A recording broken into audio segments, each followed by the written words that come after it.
Good evening, ladies and gentlemen. My name is Mike. I presume some of you know me anyway. I manage the library here. I just want to welcome you all, and especially welcome Limerick Writers Centre. We're delighted to be hosting On the Nail, at least for the foreseeable few months, and if it goes well, maybe into the future, we'll see. We'll be delighted anyway, and I'm triply delighted to be introducing Tom Downey to MC the evening. Thanks very much. Thanks very much, Mike. Hello, welcome to the first of our new series of readings here at the Granary Library. And let me say at the outset that the Limerick Writers Centre are delighted to hold this poetry and literary event in a public library. The series, called On the Nail at the Library, will run every second month here at the Granary Library from 6:30 to 8 p.m. It is supported by the Arts Council Festival Investment Scheme. We are also very grateful to the Granary Library management and staff for hosting the series for 2018. And our guest reader this evening will know better than most of us that libraries are places of public discourse. I refer, of course, to Thomas McCarthy and Captain Phil MacCarthy, who's also reading.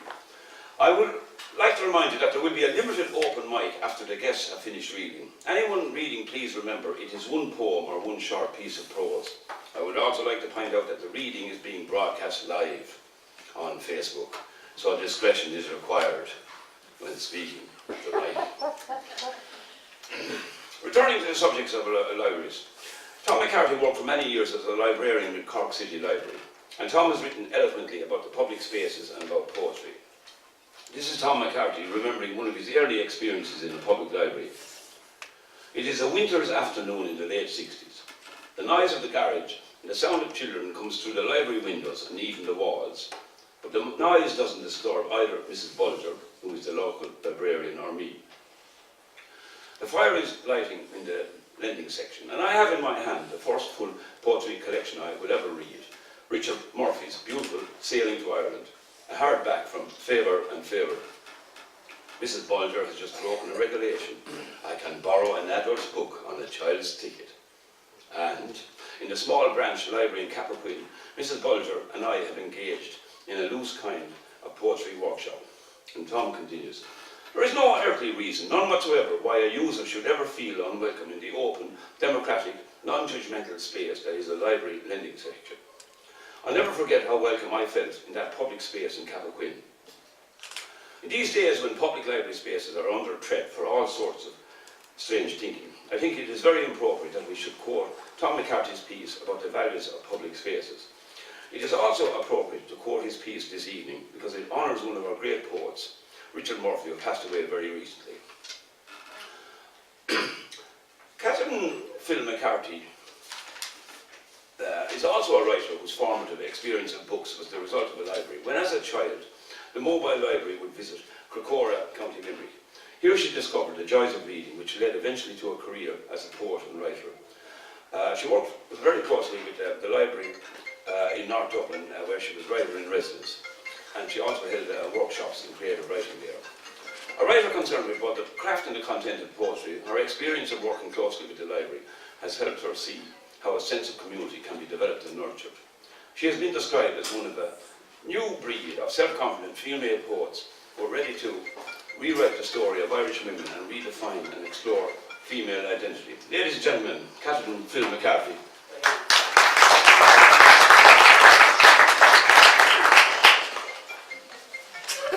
Thank you very much.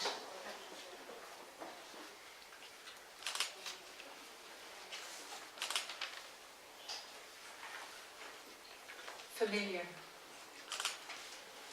That mole under the eye, just the same. Your face, all at once, furrows and plains, a felt geography in my hands, breaking open words, constant, tolerant, friend. Though my eyes are level with yours taking me in, you ask innocently how long it's been since you swung me to the ceiling. My fingers long to touch your face, warm and cool at the same time, find themselves checked by a deep reserve and the scent of aftershave. Jim Reid was a friend of my father's who used to come to the house a lot when I was a child, and he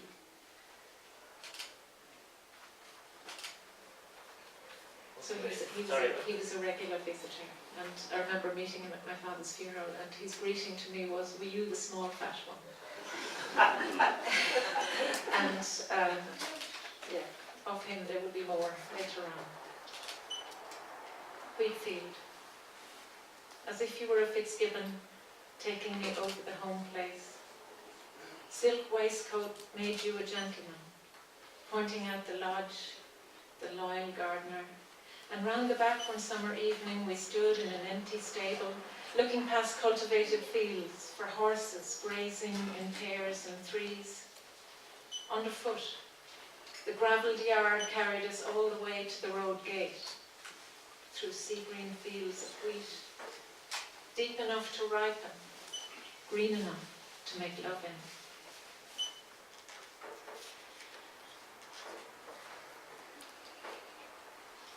And Earthwire. News came down the line, your voice from home, 1,000 miles from London.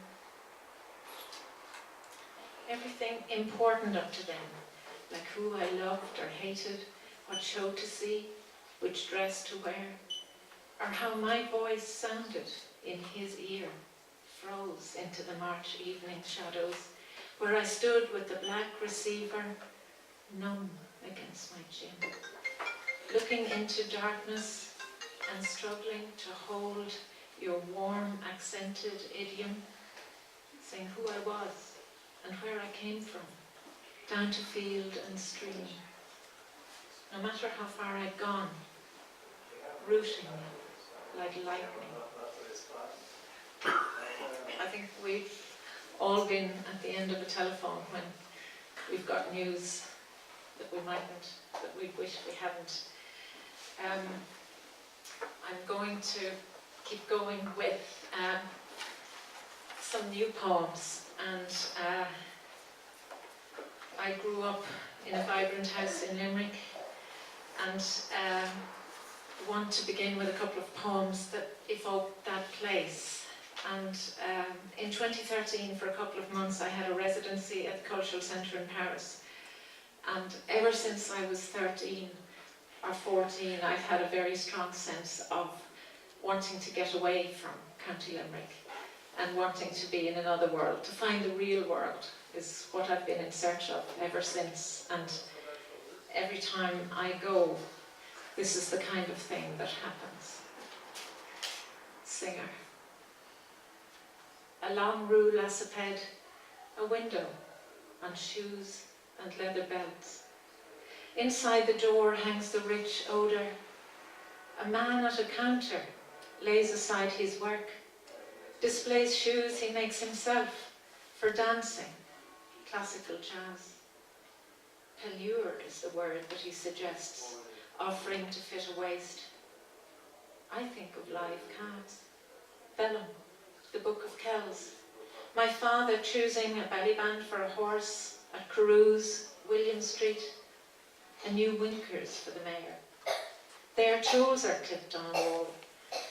Here again, the gilt-embossed S on the black sewing machine. Its wrought iron treadle spells S-I-N-G-E-R. Monsieur praises the invention, shows the needle's eye. There's my mother at the table, hand-winding the wheel, her mouth full of pins. The rat-tat-tat of the silvery metal foot between mid-finger and index. The needle drills a long seam to sew a new dress, a summer shift, a dancing skirt in green poplin, the bobbin spinning. Fabric cascades onto the floor, a waterfall spilling from a bolt across the table. All business. New words drop from her lips. Muslin, chiffon, bias, tension. You'll be delighted to know that the Singer sewing machine was invented in 1856, and about 20 years later, over 2 million Singer machines had sold, and a plant opened in Scotland. And it became the appliance that our great-grandmothers would have wanted at the turn of the century. Almost every house, I think, had one. And I'm very interested in the making of things. And at my father's funeral, Jim Reid mentioned that my grandfather, I knew my grandfather lived in the house when I was a child, but he was famous for going to town to get his pension in the horse and trap, and the horse would come home without him. So this is to do with him. And Chelida is a Spanish sculptor from the north of Spain, from the area around Sebastian. He makes monumental cast iron pieces. Like a miniature Chelida, my grandfather's last, lived in the dark place under the stairs, beside a jug of sour milk kept cool for baking, the stink of boot polish, dusty cobwebs, poison for rats. I knew what not to touch. It was my job to reach end of the shelf, to bring that heavy cast to the table, newly cleared and covered with newspaper. He worked late, listening to the radio, sewed tackle, mended shoes, lifted tools one by one from the box. Knife, hammer, awl, needle. Tan soles already scored. Unwinding the ball of hemp, he evened out a length, licked ends together, then with beeswax locked in his palm, like resin on a bow, sealed threads taut.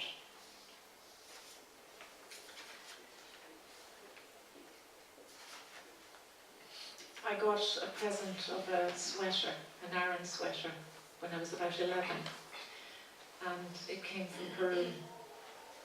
And my aunt who lived next door, her sister, was a nun. She was known as the nun in our house. And she had gone with the Cork missions and to South America. And she was there as a nurse. And she realized, in addition to medicines, what was really needed in Peru at the time was work.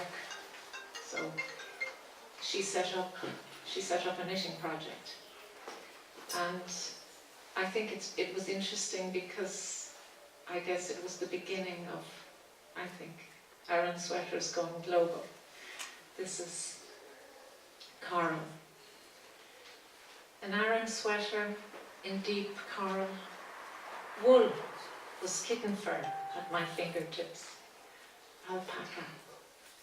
All the way from Trujillo. Slides of the women you taught to knit, diamond, blackberry and cable stitch, sitting cross-legged outside thatched huts, people the flock wallpaper.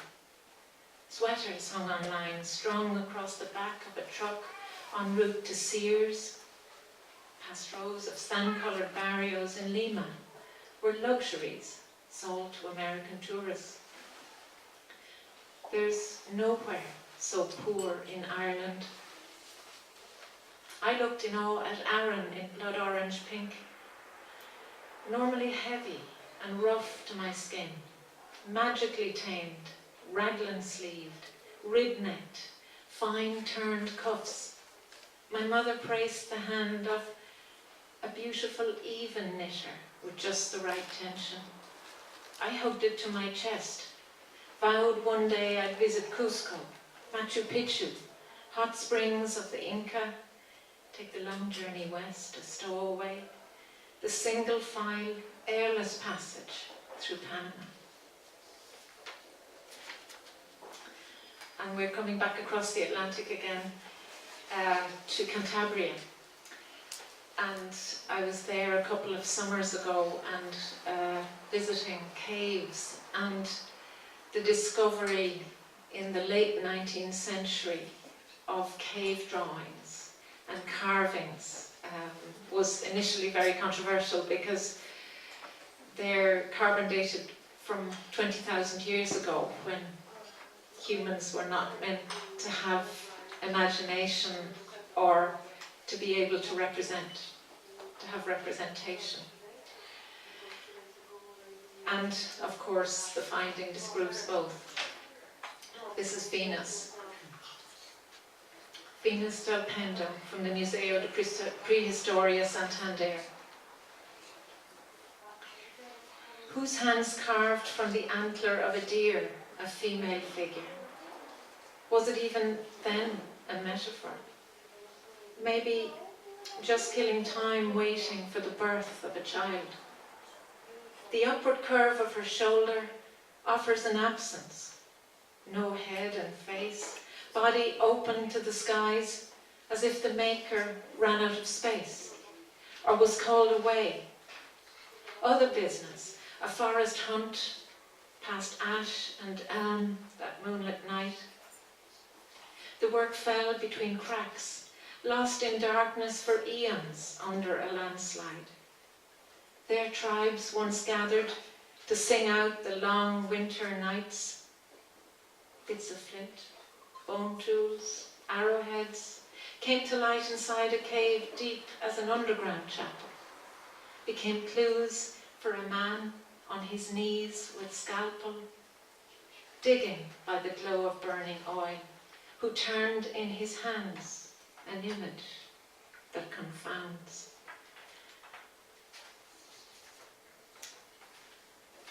I got an invitation last summer, actually, it was from Manuela Palacios, and she's based in Spain, in Santiago, and she was working on a collection of Moroccan, Galician and Irish writing, and the request was to translate a poem from the Arabic. And as many of you in the audience will know, my Arabic is absolutely fluent. But in any case, it was a lovely invitation, and I went in search of Arabic speakers in Dublin. And the poet is Mohammed Ahmed Benis, and this was the poem. This is my translation of his poem, Imagination Without a Path. The place drifts away like a wounded ship, and my face is suspended in darkness. A message on its way, and when no one pays heed, it reverts intact to the phone. What happens on the other side, since what is left behind is but a land that, stunned, shies from the screen? My face, born in autumn, makes life weary, even at its peak. I clear the remains from my path. Down here, nobody mistakes the path of the brush towards the forbidden milk of night. I know not how this flowed so rapidly.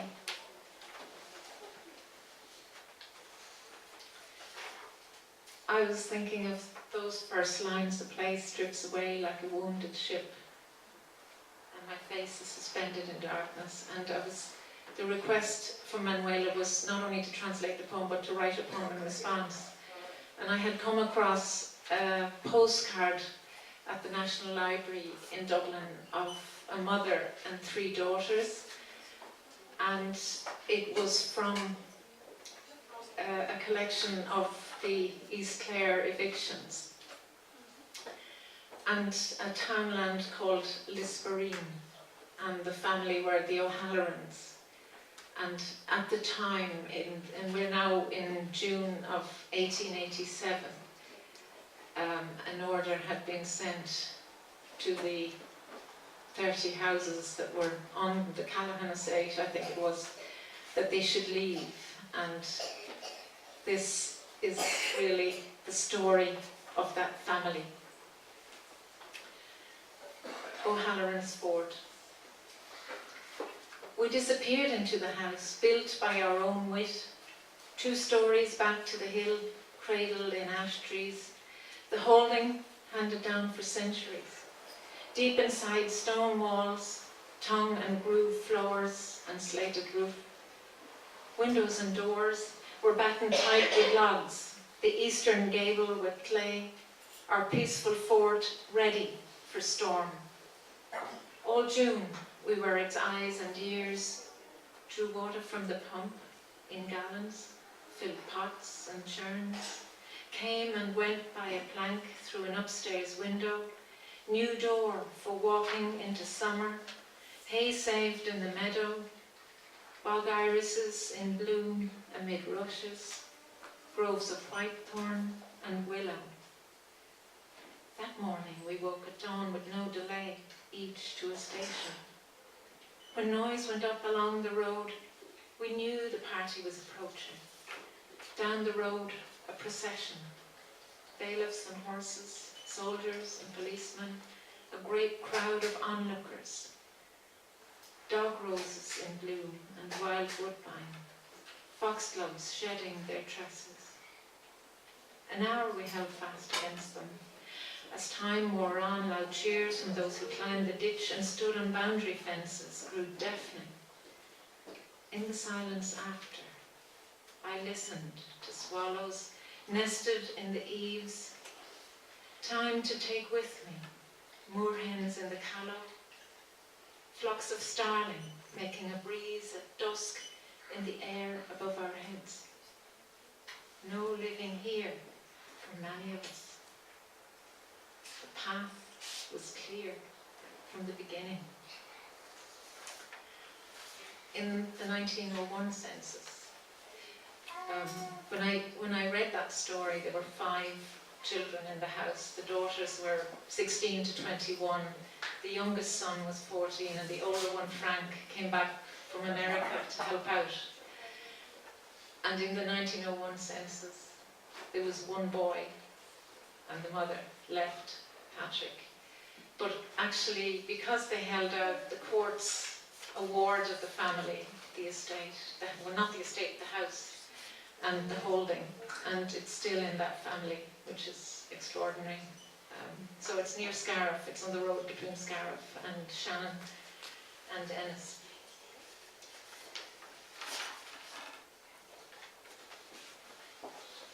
And a change of tack.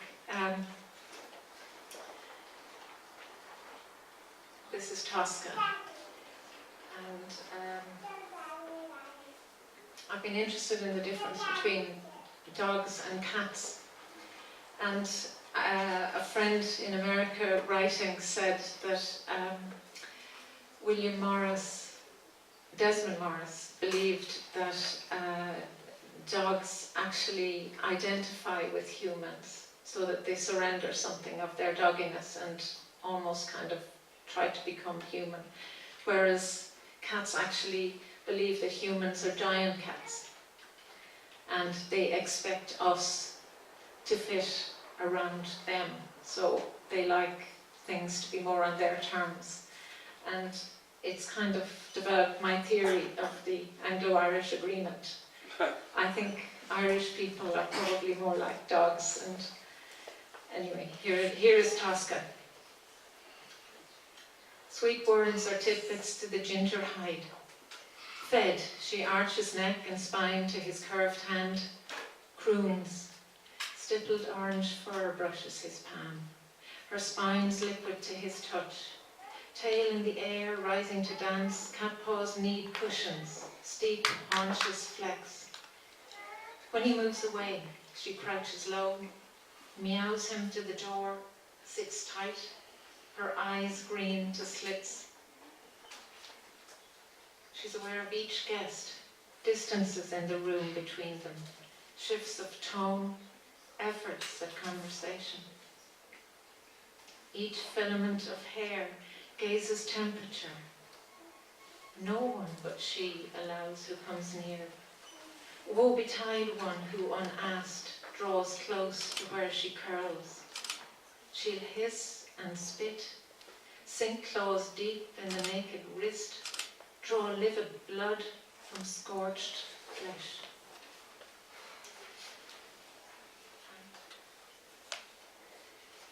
I think I'm going to finish with a poem that started from a trip to Slovenia. and it's called Scotian Journey. And in that region, there's, it's very like the Burn, limestone, porous, and they have a massive underground caves and a river that flows underground. And I was there for a translation workshop, and the person who was leading the workshop invited us to walk every afternoon. And I'd like to thank especially everybody who's here this afternoon and evening, and the walkers especially, and the friends who've come, and thanks also to Dominic for inviting me. And this is Scotian Journey.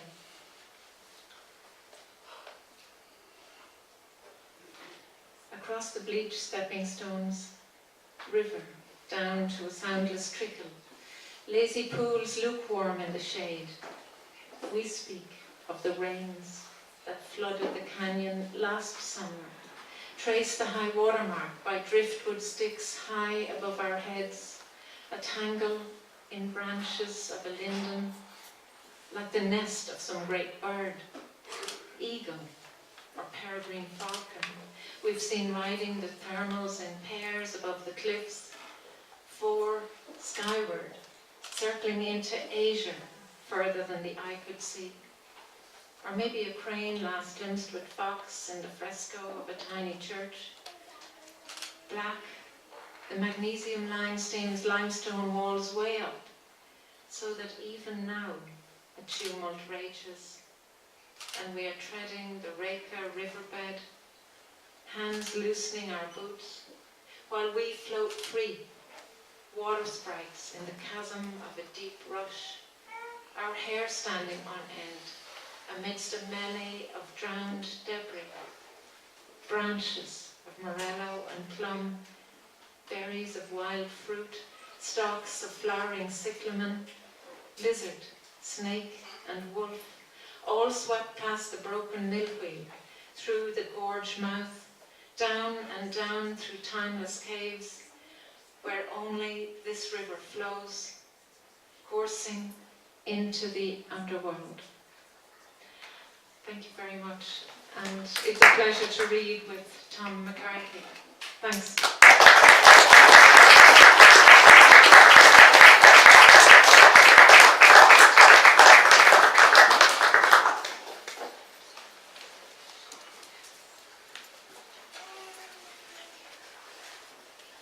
Thank you very much, Catherine Phil MacCarthy. Ladies and gentlemen, Tom McCarthy.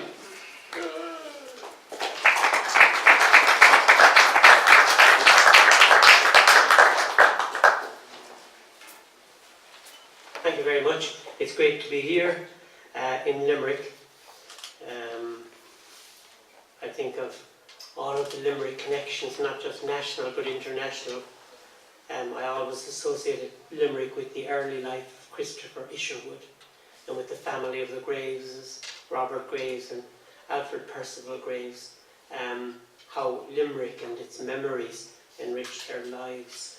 But the Limerick poet I knew best and I loved most, and who was a great friend of mine and supporter of mine, was Desmond O'Grady. This is his very first book, published in 1956 and printed in Limerick, and I note that it's dedicated to Olga. Desmond, even in his 20s, was already interested in the most exotic persons, and to the memory of Anne Duffy. And I'll read a poem from it in memory of Desmond. McCarthy, Desmond once said to me, "McCarthy, you're one of the 12 apostles at the table of Irish poetry." He said that in a pub, I grant you. Poem on the 25th birthday of a girl of Baghdad. Remember, this was published in 1956. If you but turned your head and look down, gathered behind your eyes and in your frown, I see the 5 years dead, lamented by your blood, wept by your bone, their ashes spread, killed from your lessons thrown. And all for the forgotten good, and stretching through your face the sphinx-eyed look of Elfrid cultures from the black-thumbed book of mummied sage and grace, still for all your age and owl for sure, bricked to me from the cornerstone of Ur, knowing your task and wage, eared to every word or any frown, strung to every thought of my male crown, and any freedomed word of my orchestrated mind. This I have learned, the broken-backed across the rack of bearing contentment never end. I just thought that was such an illustration of Desmond's use of music and thought and seriousness. Desmond's poems always wished to stand in front of a crowd and speak clearly to the anointed. And I think that was Desmond O'Grady. Don't ever stop reading him in Limerick. I'd like to thank Dominic and the Limerick Graduate Centre for inviting us both. Catherine Phil, a poet who is a wonderful poet. Her grace and elegance is in her poetry and in her person. A wonderful poet. I'd like to thank yourself for the terrific introduction, a carefully researched introduction, I said, which shows great respect for the process of poetry and the lives of poets. So I really appreciate that. I'll read a few poems from my book Pandemonium, which is the latest one in print, and then I'll read a few new poems. The land is not settled. The land is not yet settled after our years of pandemonium. This time it is almost too late to sing with full heart a parting hymn or indulge in the usual fickle humour of things. It is too late to bolt the door of Ireland. A penny candle struggles in the wind. A corpse from the west rises to face me. What was a house now stands as a ghost from the assizes. Believe me, I tried to understand all the signals we received from Berlin. Little did they know, in our autonomous region, all the gold was gorse and all investment was storytelling. Blackbirds in the oak trees are trembling still, where all our demons hurriedly went in. Become water. Like us, the tide is seeking a cove where it doesn't need to be obliging. Love in its secret cave may rise and fall to its own moon. The beck and call of the sea won't be heard. The cliff face runs its mascara, such tears of disgrace as leave the rocks with purple stains. It is clear the night sky has taken pains to shoo such clouds away as might freckle the foreshore from a great height. The tide's scandalous incompetence is complete. The sea runs out of patience with every form of rock and pool. This tide of love has never bent to any school, but ebbs in its own petulant way. The way art or water does, you say. The way all things that are fought for settle in a hidden cove and accept water. And this little poem, At Ink Level, the Sea. Here on the writing desk of the earth, the sun goes down quickly at ink level. Soon the stony outcrop will be a blob of light blue, and the sky will be pale as the tissue rises. Is it time to go in, or is it time to go outside? Only time will tell me how the levels rise. Phrases cluster on the sunlit page. So many oyster catchers thread the surf. Their needlepoint becomes pale green. Water is near. Shale bursts in applause. Gulls congregate on a drifting raft. Am I going out or coming in with the sea? Not everything is blessed by the promise of water. Your book on birds is soaked by the wash. Ink grows pale in its buckled galleys. From the Hellespont of a paper clip, Leander swims to me. And this poem, more tendentious, It's a poem about my poor mother, who was born poor and died poor, which was a sort of rare achievement in Limasses, Ireland, where nearly all the boats rose. Hers didn't. Largesse. I've been thinking of my mother's life, the sheer audacity of her kindness, of her unbridled largesse. She who had nothing or little to give, gave more than the shirt off her back, gave the skin of her hands to break wet firewood in a hard frost during the long winter of 1962-63. The long winter settled across her shoulders as an oxen yoke of pain. The hard facts of Irish life distilled what was left of my mother's lost poetry. Blackbirds pitied her in her council terrace, came for crumbs that would give them stomach pains of frost. The proud of soul were betrothed to her alone. An old soldier escaped from the Lismore Union. Johnny Dubliner down on his luck in a ditch between Dromineer Wood and Cappoquin. Pitiable Seventh-day Adventists who stayed for tea and offered her watchwords of literacy. And I won't say the last three lines as we're in a public library. In a fruit cage. It's astonishing the way a passage of time has worked upon this one last raspberry.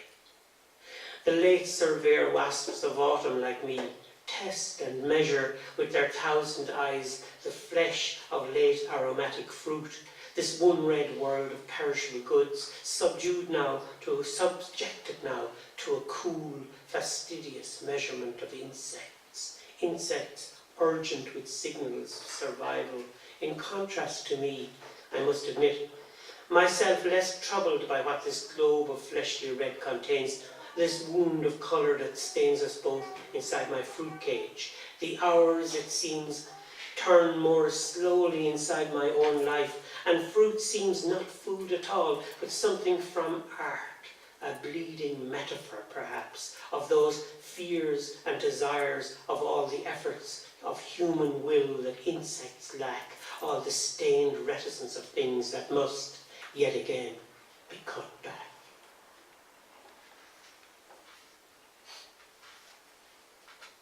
That must yet again be cut back. I often think it's the parts of the poem you cut back that make the poem that remains. Petrichor. Petrichor is an unusual word. When I was writing these kind of poems, I was kind of obsessed with words. Petrichor is the word for that smell in the atmosphere when it rains after a long dry spell. It isn't something we've felt much in the last year unless you're from Wexford. Petrichor. Our kitten turns to deliver its encomium, purring as if a lump of tabby quartz propelled it so. It shares this petrichor with the last bumblebees seeking glamour. Wet stones release their chatoyant gaze as I shake Molly's cocktail shaker. Here is quartered lime after unexpected rain. We have lost our house, but earth is warm beneath your cherished tintinnabulation. Tintinnabulation being the sound that rain makes. Grunwald, in memory of Brian Lenihan, TD. The sea is a wet preacher at passion tide. This Europe is a nest of expressionists, from which at any moment a god may rise to dry his dark wings. The euro may increase, but we will decrease. Here on this rock, a lamb. Waves rise with the helpless efforts of an Irish taxpayer. Cormorants carry you. I can see the wreckage of us far out at sea, our wreckage receding still. The pilot boat, with all its unused lifebelts, has a black stain on the prow where you were pushed, Brian. Black gulls return to their roosting grounds, Brussels, Berlin. So after that cheerful poem, A lot of the poems in this book were, I suppose, when I was thinking during the years of our long recession caused by a great banking crisis, which had been caused in turn by a great building crisis. It is really ironic that the major problems we have now in Ireland, like our problems of people finding houses. You know, if you think of, like, the boom was in housing, it wasn't in growing grain, and yet we lack houses now. But it just goes to show, slow food, slow food. I would like to feed this child who is dying with slow food, so that time might stand still for him, so that a grandfather clock might not fall apart in his arms.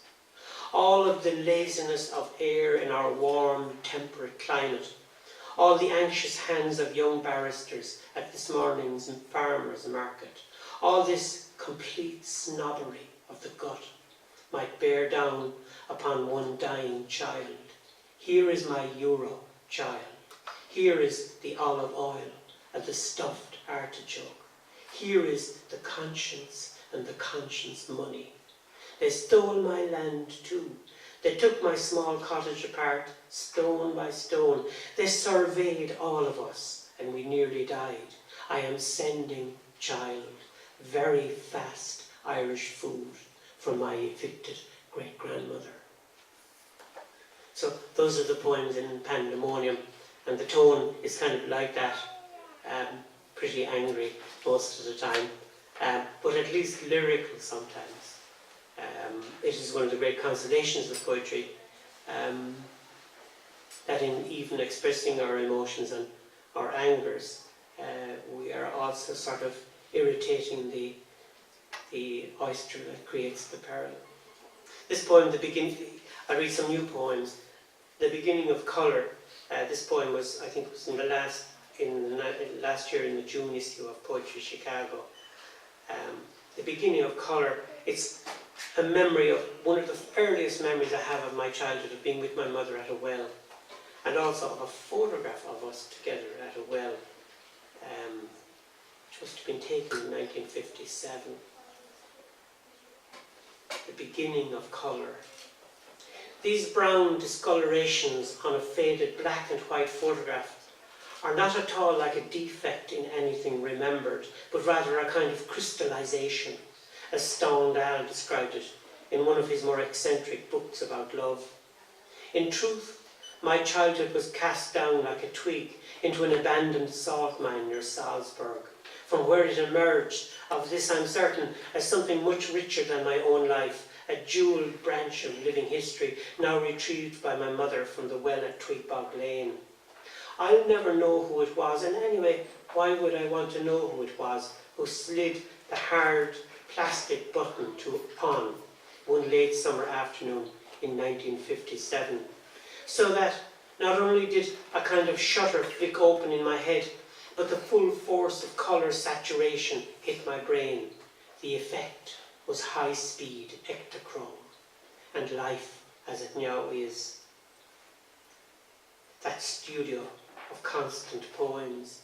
It's just that as my mother hauled the metallic Home Assistance milk gallon from the deep well in Tweetbog Lane, the light of deprivation reflected back from her face and fell upon me, and I knew how biography is the steadying of only one kind of lens, how memory offers different iterations, how somewhere a paper was being coated with such chemicals that even deeper colours would form over time.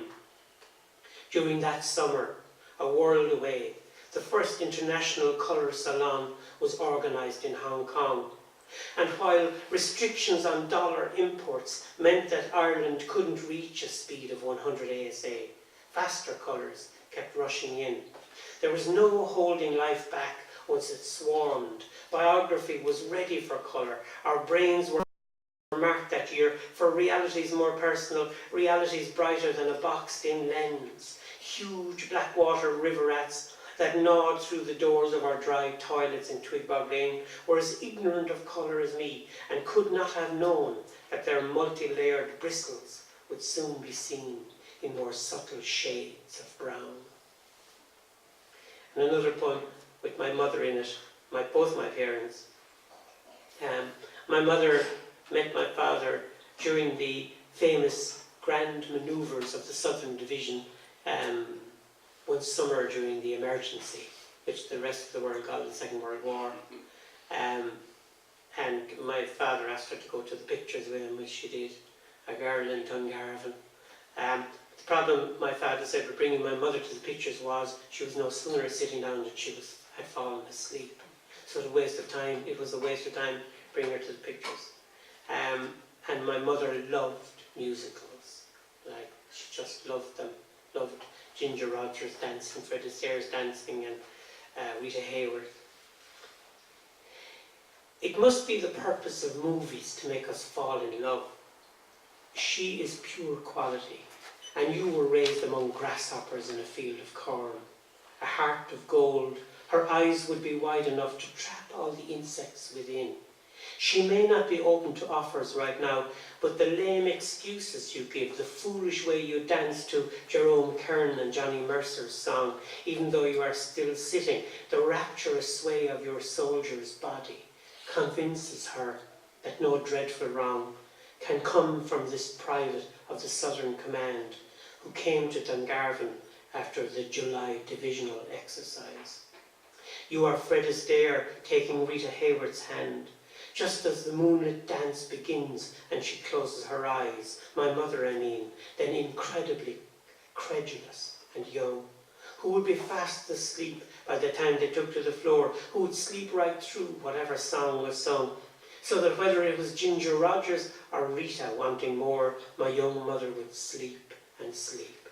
You were good, my mother said, not to unbutton anything in her dreams, but to wait for her waking report, to wait for her instead to issue invitations like a star. There is more than it seems always, and still more when the wheels turn behind you, making a sound like a swarm of grasshoppers on a hot afternoon. Something trapped in her dancing shoe rises with you both, seeking light where the lights shone. Worse than nothing. My father never had a good word to say about the future. He was one of those fathers. So, as a child, I definitely had to develop a resistance to his effects. Worse than nothing. Even then, I knew that my life would be far less painless than my father predicted. Cigarette poised in a superior gesture, a great gesture of idle, ill-deserved grandeur. He explained that any effort I might make in Ireland would come to something worse than nothing.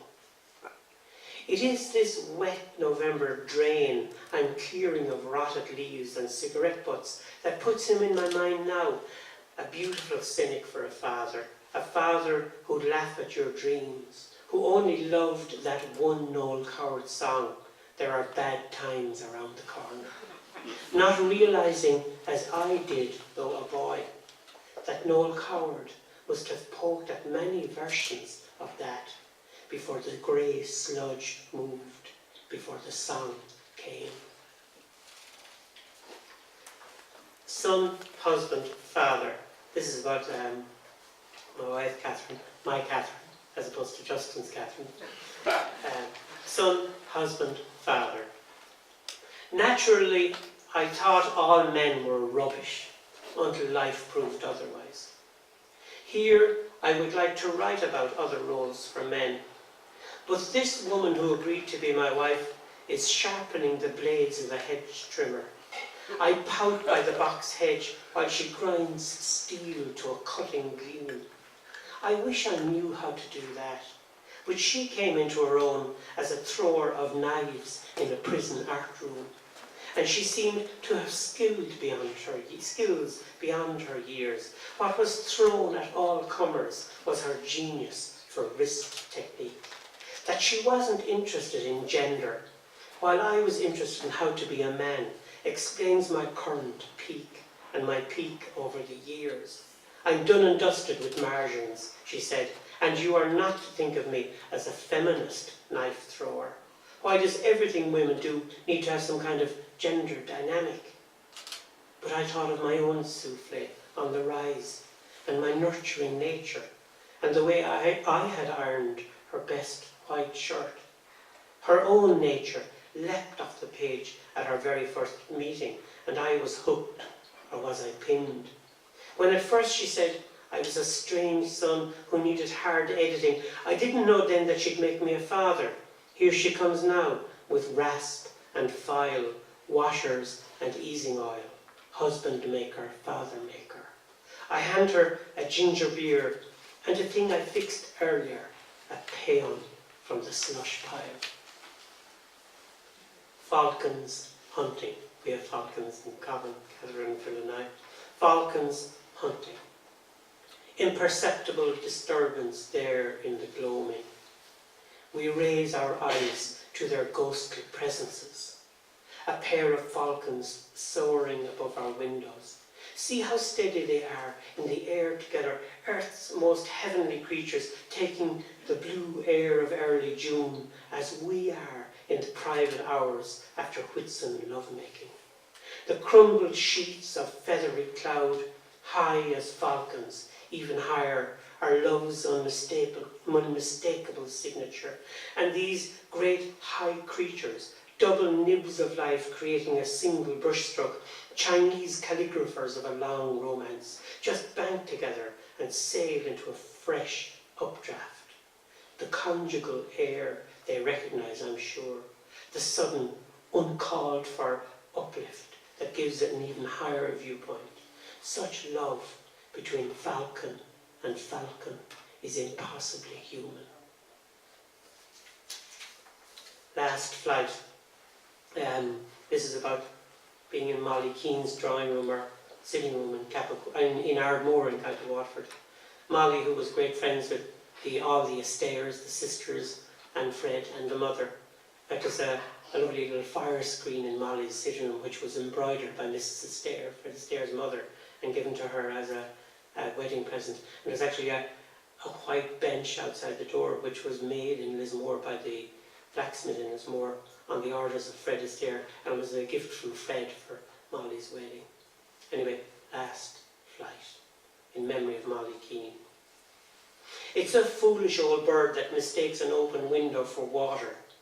But this bird has just committed a fatal error and become, for as long as you care to look at it, a shredded canvas by Morris Graves. A spirit bird out of the monochrome 50s, where even the sea and the seashore of Ardmore Bay makes a perfect wash for a blackbird's last flight. She settled here like a bird already wounded, down to her last case of peach champagne, restitching her damaged feathers, the way she stitched again the damaged fire screen that was a wedding present for Mrs. Astaire, and Mrs. Astaire's son Fred, that gentle, too thin boy who gave her an iron bench made to order by the blacksmith in Lismore. This Fred I've just seen again, dancing with Eleanor Powell. Such synchronous spirit birds, such characters from a book where humans move perfectly, such chapters of grace that everything we write must seem amateurish, unlovely, as open to crisis as Annie Blackbird, unlike anything of Begin the Begin. And as a Waterford man, of course, I love the colour blue. And as a gardener, I love blue in plants. As blue. I have almost nothing left to say about Agapanthe and Scilla saberica, except for the blue. I mean the blue hue they offer us, as if blue was the best they could do. Blue is a code if you're from Waterford. Or not a code, or a chord. It is the music of blue I hear. What's new is not new, not really, but it is certainly as fresh as Antarctica every winter, as they both fight off neglect to find a folk memory like a snatch of song by Lawrence O Shaughnessy or Nicholas Tobin, the two of them fighting it out like women of the Connerys, or that tailor who eloped with a beautiful girl to kill MacThomas, such folk memory that reaches me here by a brick wall where Agapanthus wants to forget an old blue and become an insipid white from the root. What are flowers for except to obey us? There will be no turning away from blue, I can tell you, no turning away at all. As always, I have strong women to guide me.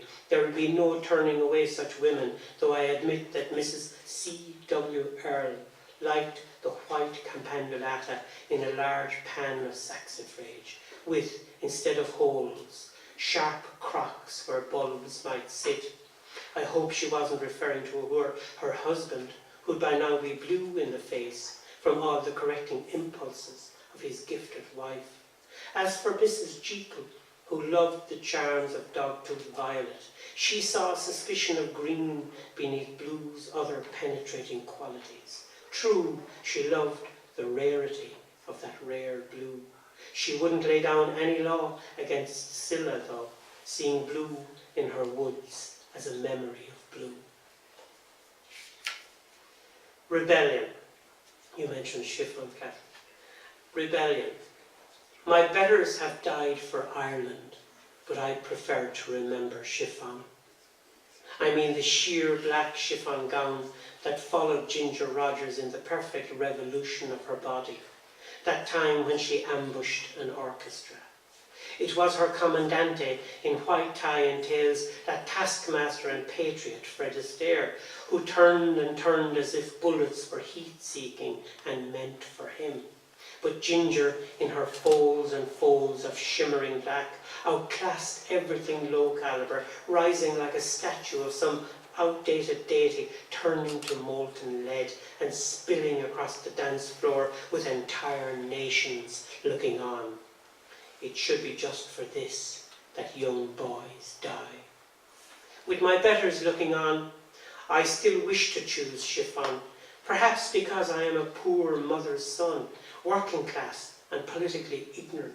I mean, I might have fought in a great war without my national interests at heart, only to come home to this one consolation of chiffon in a dance hall where we met in a post-war dance routine.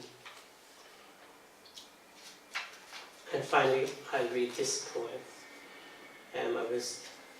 I began it sitting in the foyer of the Waldorf Astoria Hotel in New York, where I was supposed to meet somebody. It's called In Old, and I imagine things as poets do, In Old New York. I would like to thank the mysterious foundation that placed me here on the satin pillows of this expensive hotel. All based upon a misunderstanding, I should explain, that arose when I put the ingredients for old-fashioned and the place settings for a formal dinner, as advised by the head waiter of this establishment, into a very short, rhyming poem. As things stand in Ireland, I can't apologise for rhyming well. Not when we're so very far away from St. Patrick's Day, and I've no damn reason to be in this room except to tell you the truth, for a letter that came with a booking and airfare. The letter came from a private bank in Luxembourg, en route d'Esch, I think, and was printed beautifully in blue ink. There was a sepia-tinted etching as well, of soldiers drinking in a guardroom from a painting by Gerbrand van den Eekhout, a bit of Dutch art by a competent fellow trained in the studio of Rembrandt. As smug, no doubt, as any Dutchman with a jug of wine and a tobacco pouch can be. Like me, the United Provinces were on constant alert, for if it wasn't the Spanish, it was the sea. And so, my understanding, drawn from the explanatory notes that accompanied the anonymous gift, is quite simply that even in times of danger, a poet can be lazy and degenerate, something readily understood in 17th century Holland.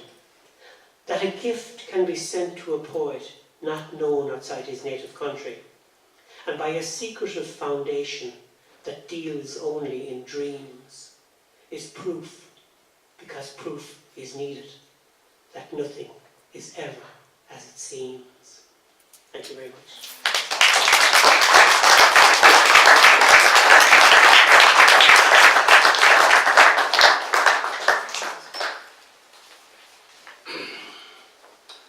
Wonderful endeavour from Mr. Tom McCarthy.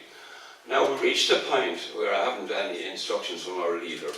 Usually when we appear in another place, to wit, Sheila Fab, the intrepid open micers of the parish unleash their endeavours. They seem to be strangely silent tonight. So, I will... There's one, Tom, Michael Jurek. I know, can we afford them? Caroline. Right. I hate to bring money into the equation. That's why we're all here. Michael Durack will now amuse us, entertain us, and save our bacon. Michael Durack. Hi, Mike.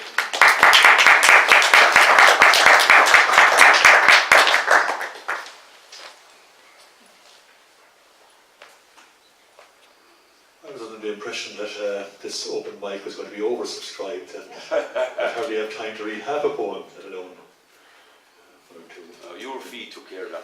Okay.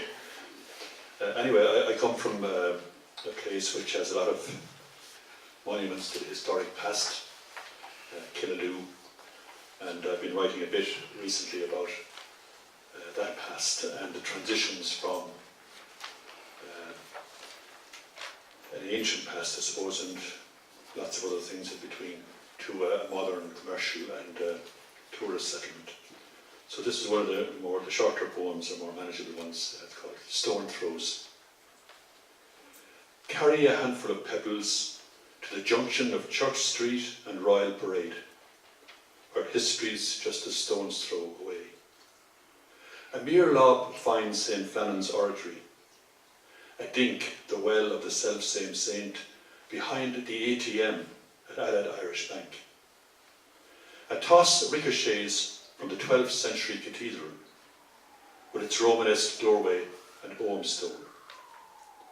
Almost within touching distance, the shell of PF's Cinema Paradiso, the Astor, Q Elvis, Flaming Star.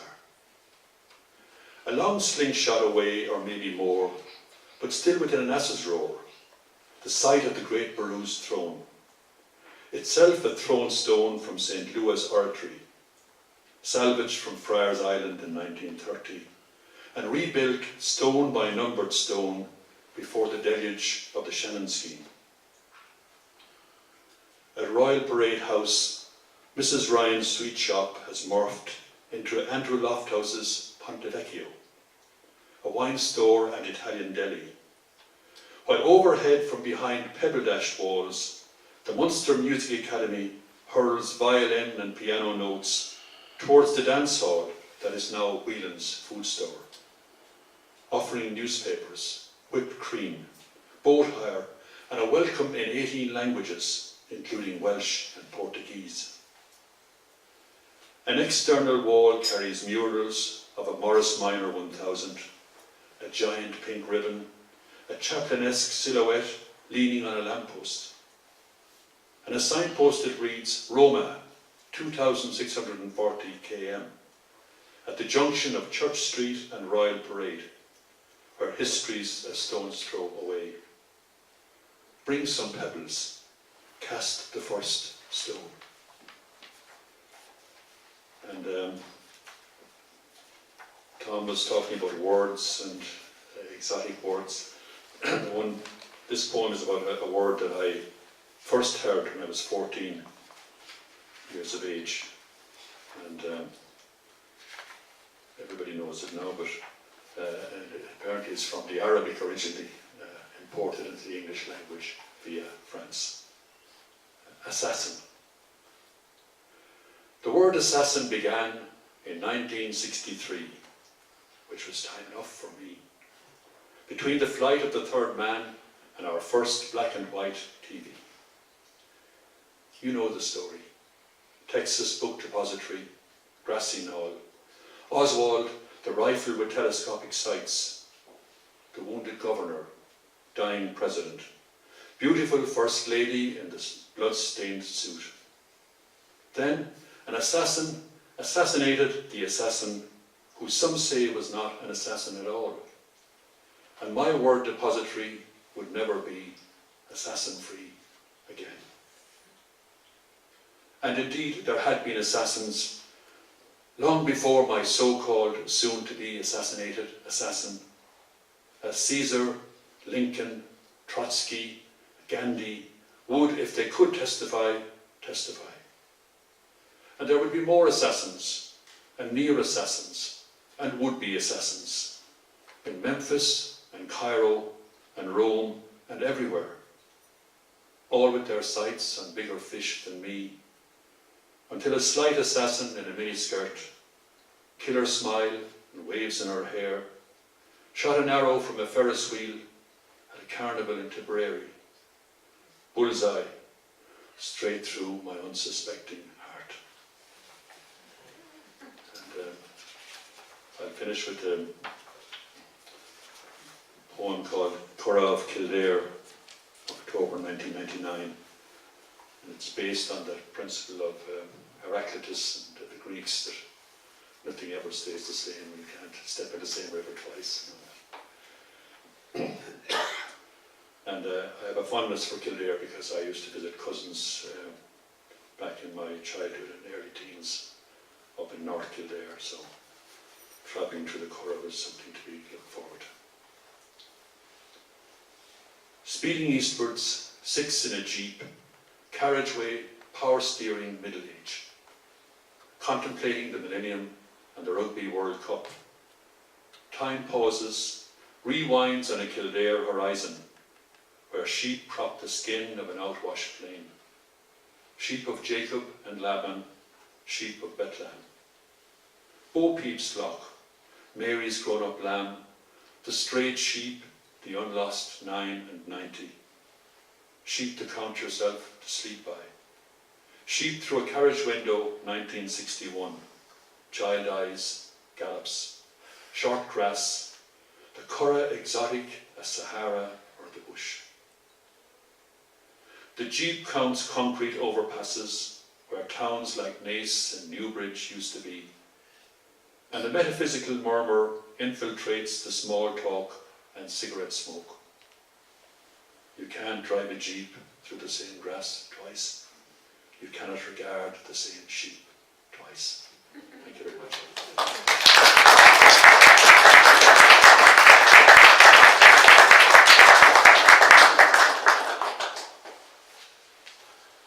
Thank you very much, Michael Durek.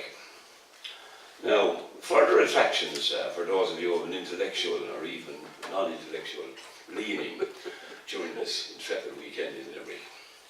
The Limerick Spring. Thoughts to think about. Even as I speak, the intrepid Vincent Brown is being queried in the castle. And the tribute to the weekend, which was formerly the Kate O'Brien weekend, kicks off tomorrow, introduced and opened by Billy Keane, who comes from a redoubtable Kerry literary background. Anyway, Shinawil of Kursi Sport, I have to kind of pay some homage to the first national language, compadres. That was the first on the nail at the library, and hopefully there'll be a few more. And I'd like, on behalf of the Limerick Writers' Centre, to thank our guests, Tom McCarthy and Phil MacCarthy. And we'll be here again, God willing, despite Dungeon, Fire and Sword, on April the 26th, which is Poetry Day Ireland, and our guests will be UK poet Jacqueline Safra and Limerick poet Ron Carey. Until then, keep reading, keep writing, keep listening. Good night.